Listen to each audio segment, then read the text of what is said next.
Hey guys, welcome back to another video. For those of you still struggling or you just want to farm the Mewtwo, then this video is going to be going over the best offensive Mew that you can build for the 7-star Mewtwo raid. Next time we will be doing the best supporting build. Both updated, we have changed them a little bit. Now you're going to be running the Dark type Tera on the offensive Mew. You're going to be running the Shell Bell to restore health throughout that raid every time you attack. We did try going Metronome, but it's just a little bit too risky. Now the EVs are going in full HP, full attack, and the rest in special defense. You want max IVs in everything except special attack. You can do special attack if you want for Struggle Bug, but it's not going to make a difference. So ability is going to be synchronized, of course. You want to run the Adamant Nature, which is up and attack, down in special attack. The moves are going to be Crunch, Swords Dance, Struggle Bug, and Misty Terrain. Make sure you have at least Crunch maxed out on PP. So Crunch, my opinion, is just better than the Bug build where you've got Leech Life. Leech Life may keep you alive, but if you've got Crunch, if you even get one defense drop stat on the Mewtwo,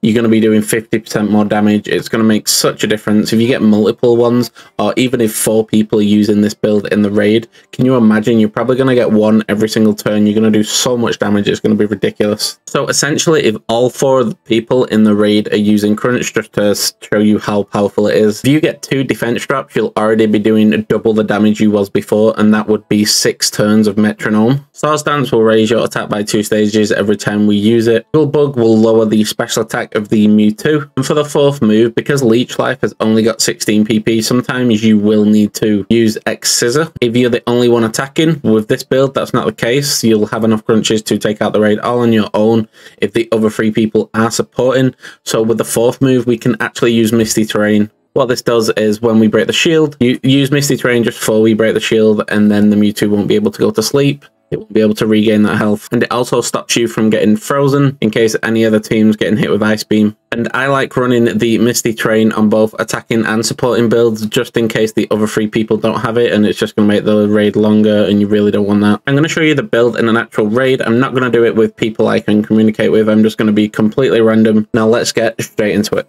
So I'm just going to challenge as a group and then just let anyone join. So it has done that weird thing where it just glitches out at the bottom. I'm guessing there's a 4th person in, so I'm just going to start. So beginning of the raid's always going to be the same. You're just going to spam Struggle Bug, pretty much all 4 of you, until the Mewtwo is on like -2 or something. That's what you hope for anyway. It's not going to end up like that probably if you're playing with random people. We at least got one other person using Struggle Bug, so that's nice. Now this raid was actually kind of strange. Like you don't really see it often, but other than me, no one was doing damage. All 3 of the teammates that I got were all support Mews.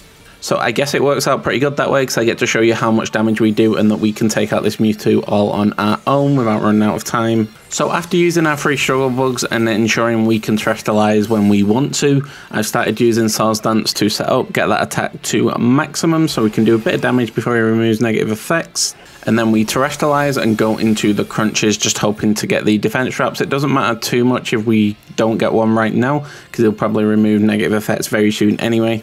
So after the Mewtwo removes negative effects the first time, you're pretty much safe in the regard of they're not going to use the actual Calm Mind as much as at the start of the raid, so now we can focus more on offense instead of Struggle Bugging. So we do use Crunch a few more times. We catch up to the timer pretty much, gain some health back. We don't die because of the Shell Bell, but then we do get nullified, so we're going to have to set up again here.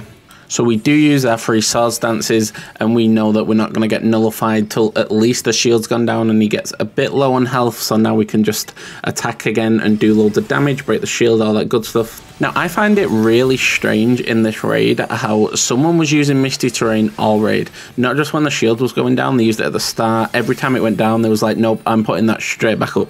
Maybe they had a traumatic experience the first time they broke the shield and they just want the Mewtwo and they can't be bothered with it all.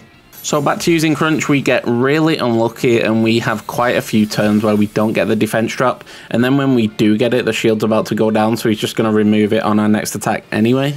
And as you can see right there on the health bar, we're doing a lot more damage now, 50% more damage to be precise because of the defense drop. But he's going to remove it here. He's down in the orange. Electric Terrain is up, so that's nice. No rest for the Mewtwo. So it's just back to using Crunch, trying to get those defense drops. Hopefully we do get a couple before he nullifies us again. So he does end up nullifying us, so we can just set up now, and then we'll be good for the rest of the raid. We can just sweep him pretty much, and look how much time we have remaining, even though we're the only person doing damage on the team. So the 3 stars dance are back up, and it's time to do some damage. So we use Crunch. Our first Crunch is going to result in a defense drop, so that's really nice. Now we'll be doing even more damage. And as you can see right there, the damage is incredible right now. We're getting way ahead of time, and a couple more hits, it'll be over.